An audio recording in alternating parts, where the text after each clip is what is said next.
Hi guys, நான் வேலு. டைட்டிலே பார்த்துருப்பீங்க. Use some time. எதுக்குடா டைம் கொடுக்க சொல்ற அப்படின்னா, எல்லாத்துக்குமே டைம் கொடுங்க. லைக் நான் நம்ம சப்ஜெக்ட் எக்ஸாம்பிள்ல இருந்து ஸ்டார்ட் பண்ணி ஒரு ரியல் லைஃப் எக்ஸாம்பிள் வரையும் கொண்டு போறேன். நீங்க ஒரு ஆப்டிடியூட்ல பிஏ ப்ராக்டிஸ் பண்றீங்க. 2 நாள் லைக் கமரண்ட் பார்த்தீங்களா? 2 நாள் ஓகே. ஒரு 2 நாள் டெய்லி 4 டிஏ போட்டு 4 நாள் எக்ஸ்பெக்ட் பண்ணக்கூடாது நமக்கு போடுற எல்லா டிஏயும் வரணும்னு. ரீசனிங் எடுத்துக்கோங்க. பசில் சால்வ் பண்ணி ப்ராக்டிஸ் பண்றீங்க. 10 செட்டு பசில் போட்டா அடுத்த நாள் மார்க் டெஸ்ட்ல 4 பசிலும் போட முடியுமா? We don't know. ஓகே, இங்கிலீஷே எடுத்துக்கோங்க. 100 கிராமர் வீடியோ பார்த்துட்டேன்டா, பட் மார்க்ல ஸ்கோர் ஏற மாட்டேங்குது. எல்லாத்துக்குமே ஒரு குறிப்பிட்ட டைம் கொடுக்கணும். ஓகேவா? நீங்க கொடுக்குற ஒரு டயத்துல என்ன ஆகும்னா, பேக்ரவுண்ட்ல அது உங்களுக்கு இன்க்ரீஸ் ஆகிட்டே தான் இருக்கும். 2 நாள் கூட விடுங்க, 20 செட்டு போட்டு மார்க் போட்டாலும் ஸ்கோர் ஏறாது. ஏன்னா 200 செட்டு போட்ட ஒருத்தன் அங்க ப்ராக்டிஸ் பண்ணிட்டு இருக்கான். 200 செட்டு போட்டாதான் ஏறும். ஓகேவா? அப்படின்றப்ப ஒரே நாள்ல உட்காந்து 200 செட்டு எவர் வாய்ப்பே இல்லை. ஓகே, இந்த மாதிரி கேசஸ்ல நம்ம என்ன பண்ணணும்னா, கொஞ்சம் டைம் கொடுக்கணும் அதுக்கு. அதாவது டெய்லி நாள்னா 50 நாள் போட்டா 200 செட்டு முடிஞ்சு. ஓகே, இந்த மாதிரி எல்லாத்துக்குமே ஒரு டைம். ஓகே, ப்ராசஸ நம்பி பண்ணுங்க. Trust the process. ஓகே, ப்ராசஸ நம்பி என்ன பண்ணாலும் அந்த ப்ராசஸ ஃபர்ஸ்ட் நம்புங்க. எனிதிங் கண்ணை மூடிட்டு நம்புங்க, இது யூஸ் ஆகும்னு.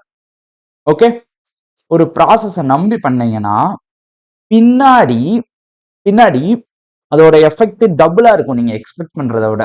ஓகே, எதுக்கு இந்த எக்ஸாம்பிள்? Give some time. இது எங்க இருந்து எனக்கு இந்த வேர்டு கிடைச்சிச்சுன்னா, ஒரு 2 நாள் முன்னாடி எடுத்துட்டீங்கன்னா நம்ம லேப்டாப் கொஞ்சம் சதி பண்ணிருச்சு. பேட்டரி சார்ஜ் ஒரு 15% மேல ஏற மாட்டேன்ருச்சு. என்னடா பண்ணன்னு போட்டு அன்னைக்கே உட்காந்து சாட் ஜிபிடியில போடுறேன், இந்த மாதிரி என்னோட சார்ஜர் 15% மேல ஏற மாட்டேங்குதுன்னு. அது ஒரு 5 ஆப்ஷன் கொடுக்குது. ஃபர்ஸ்ட் ஆப்ஷன் என்ன கொடுத்துச்சுன்னா, ஹெச்பி லேப்டாப், ஹெச்பி சப்போர்ட்ல போயிட்டு பேட்டரி லைஃப் செக் பண்ண, பேட்டரி ரன் செக்னு ஒரு ஆப்ஷன் இருக்கும், அதை கொடுன்னு போட்டுருந்துச்சு. நானும் அதை கொடுத்தேன்.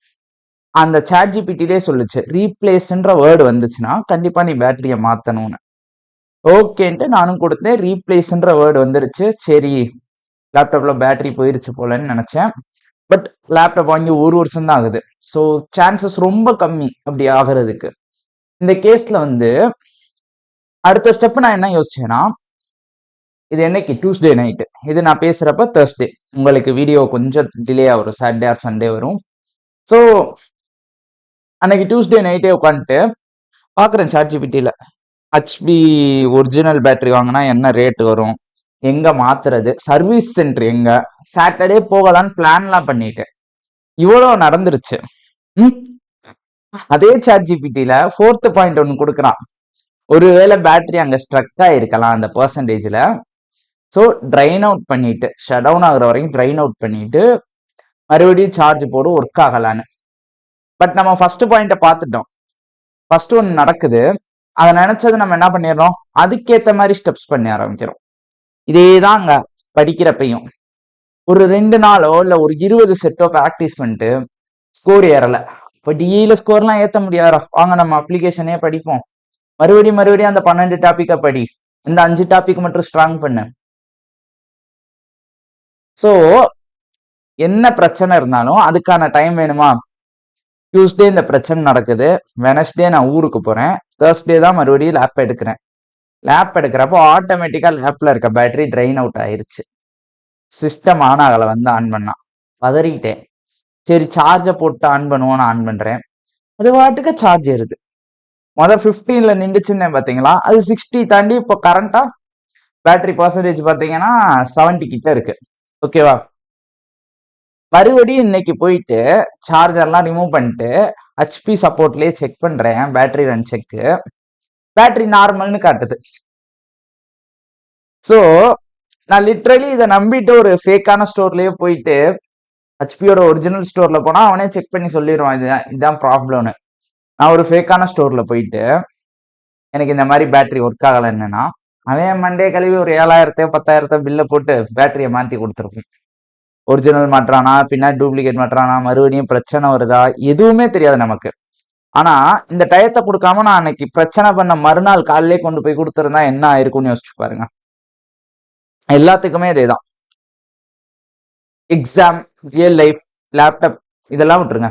எந்த பிரச்சனை வந்தாலும் ஸ்பாட்ல எந்த டிசிஷனும் எடுக்காதீங்க. ஓகேவா? அந்த ஸ்பாட்ல அதை பத்தி நீங்க எவ்வளவுதான் கண்ட்ரோல் பண்ணணும்னு நினைச்சாலும் ஓவர் திங்க் ஆகும் தான் பேக்ரவுண்ட்ல. பட் அது இங்கேயே முடிச்சிடணும். டிசிஷன்ஸ் மற்றும் ஸ்பாட்ல எடுக்காதீங்க.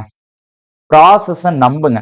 அதுக்கான டயத்தை கொடுங்க. அதுக்குன்னு ஒரு டயத்தை கொடுங்க. உங்களுக்கானது பின்னாடி எஃபெக்ட் டபுளா எடுக்கும். ஓகேவா? ஓகே, முடிச்சிடலாம். இதை உங்ககிட்ட சொல்லணும்னு நினைச்சேன். தேங்க்யூ. Tata, bye by.